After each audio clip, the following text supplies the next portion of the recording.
Diancam akan didatengin debt collector, kirim foto-foto mereka seperti ini, mengancam akan datang ke rumah ataupun ke tempat kerja kalau memang Anda tidak dibayar.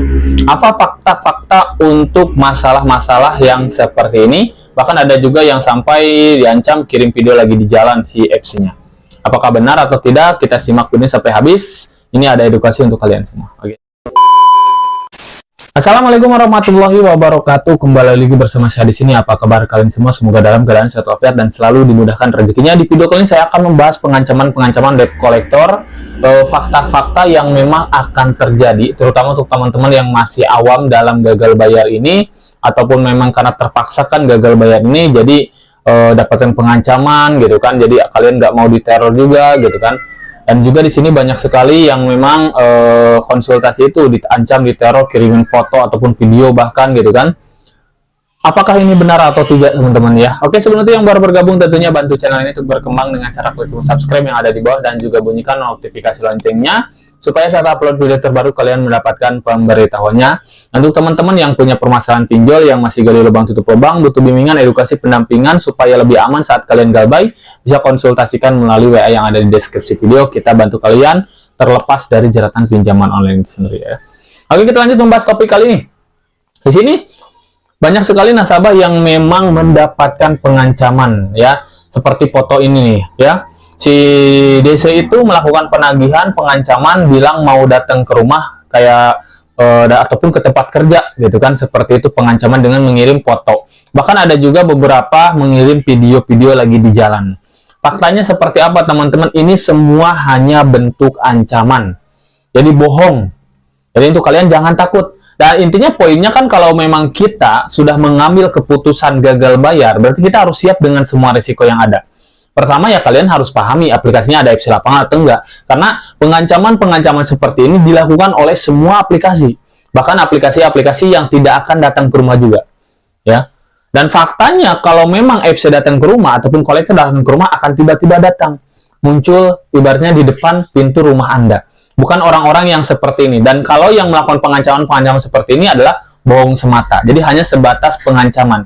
Dan apa yang ditakutkan nggak perlu ada yang kita takutkan. Karena mereka datang ke rumah pun akan ibaratnya cuma nagih hutang, bukan mau mencelakai. Segala bentuk penagihan ada aturan dan juga SOP yang berlaku, bukan patokan bayar. Patokan bayar itu ada uang. Sedangkan kalian kan di sini posisi gagal bayar itu karena kalian tidak punya uang. Gak perlu repot-repot ibaratnya didatangin kolektor, gak perlu repot-repot diancam-ancam. Kalau memang ibaratnya kita punya uang pasti kita juga bayar kan ke aplikasi langsung. FC datang ke rumah tetap bayar itu ke aplikasi, bukan ke mereka ya. Itu patokannya. Jadi pas kita punya uang, jadi bukan ada FC datang ke rumah jadi kita wajib bayar, enggak. Bahkan takut marah-marah dan lain sebagainya. Makanya pelajari SOP penagihan, pelajari etika penagihannya ya. Sudah banyak di video-video saya SOP penagihan, cara hadapin DC lapangan itu sudah banyak ya. Kita tinggal mau belajar aja supaya tidak ketakutan ya. Jangan diancam-ancam mau didatangin takut gitu kan. Ketakutan ini muncul kenapa? Karena kita belum paham, belum tahu cara menghadapinya seperti apa.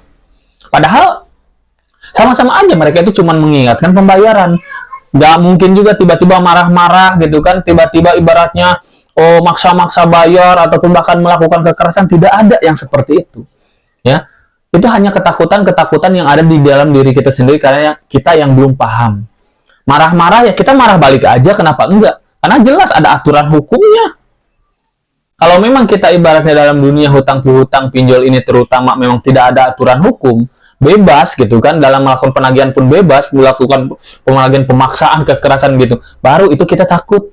Tapi ada aturan hukumnya, kita mau galbay puluhan juta, ratusan juta, miliaran pun hukum kita perdata. Gak bisa disandingkan dengan penagihan, pengancaman, pemaksaan, apalagi kekerasan. Itu tindakannya pidana.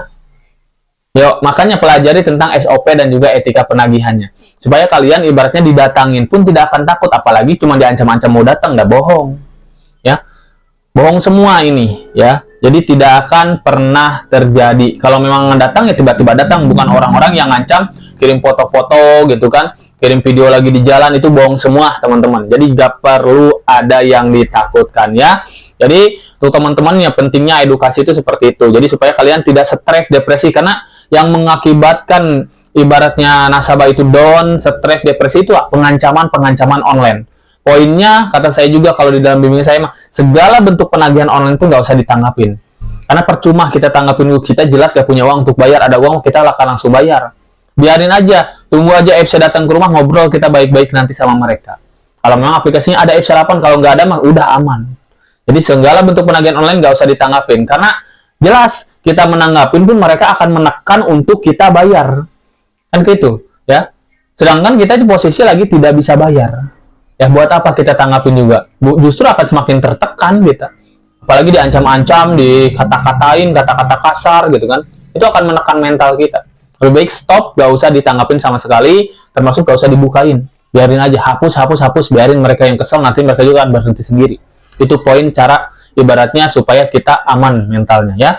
Jadi poinnya yang seperti itu, pengancaman ngirimin foto mau datang, video lagi di jalan, itu bohong semua teman-teman ya, seperti itu. Jadi untuk teman-teman lebih baik dikonsultasikan jika memang teman-teman butuh bimbingan supaya kalian aman saat gagal bayar. Jadi silakan dikonsultasikan segera ke WA yang ada di deskripsi video. Oke, mungkin sedikit informasinya, mudah-mudahan bermanfaat. Saya pamit. Assalamualaikum warahmatullahi wabarakatuh.